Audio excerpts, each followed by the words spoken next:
Belajar dari Kursk, Rusia mulai menggerakkan pasukannya untuk melindungi wilayah perbatasan di dekat Ukraina. Di mana dalam video yang dirilis oleh pasukan Rusia pada tanggal 23 Agustus tahun 2024. Pasukan Rusia memperlihatkan pekerjaan kolom kendaraan lapis baja angkatan bersenjata Abah Putin Alpanasi di dekat pos pemeriksaan Troyebordnoye di perbatasan wilayah Bryansk. Di mana jika kita melihat peta, maka kawasan ini merupakan pintu masuk terbesar ke Provinsi Bryansk.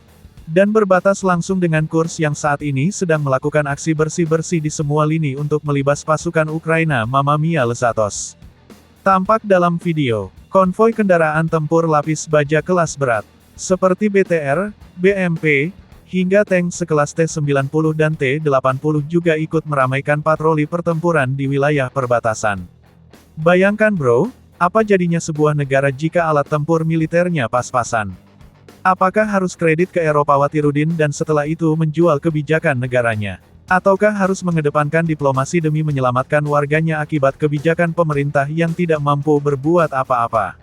Tampak dalam video, konvoi lapis baja Rusia ini berada di kantor Bea Cukai Rusia yang biasanya digunakan untuk merazia segala bentuk barang yang masuk dari Ukraina sebelum perang berlangsung. Di tempat ini, pasukan Rusia juga melakukan serangan ke titik yang disebut dalam unggahan TK dimasuki pasukan janda bolong Ukraina Lesatos. Di mana semua pasukan Ukraina yang mulai membegal wilayah tersebut sukses disunat burungnya menjadi burung kakak tua. Terkait pergerakan ini, sejumlah pakar militer Eropa menyebutkan bahwa aksi Rusia menempatkan pasukan secara besar dengan tiba-tiba di wilayah perbatasan Bryansk ini dapat menjadi masalah bagi Ukraina.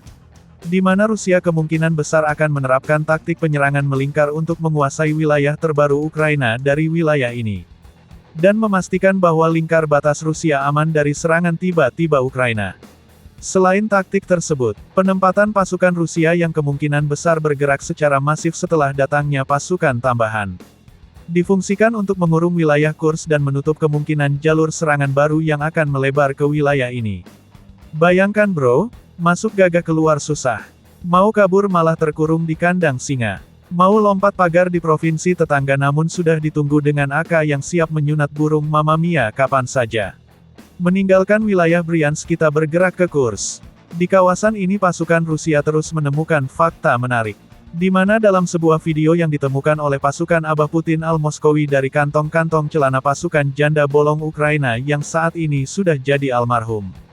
Pasukan Rusia menemukan rekaman di mana saat ini kondisi pasukan Mama Mia Lesatos di kawasan Kursk mulai bertempur menggunakan mode jalan kaki akibat banyak kendaraan tempur yang katanya hebat buatan Eropa mogok saat menjalankan pertempuran. Bayangkan bro, ente naik kendaraan tempur yang katanya kuat di brosur. Namun nyatanya jadi peti mati berjalan berpresisi tinggi. Maka sudah wajar ente pergi jalan kaki. Bukan saja karena mogok, sejumlah rekaman yang didapat oleh pasukan Rusia yang terus menekan mundur tentara Ukraina di Kursk juga memperlihatkan kualitas rampur Eropa tersebut. Seperti tampak dalam video ini. Satu unit kendaraan tempur jenis Bradley yang direkam oleh pasukan Ukraina sesaat setelah ditilang oleh drone FPV Rusia di sekitar Hotan Jengkol di Kursk. Yang awalnya merupakan kendaraan tempur, saat ini hanya bisa menjadi kendaraan angkut sayur dan kambing. Di mana turret meriam Bradley mengalami kebocoran akibat dicium drone Rusia. Buka saja bocor, bagian sisi armor rampur kebanggaan Amerika ini juga kurapan di sana-sini dihantam serangan dari berbagai sisi.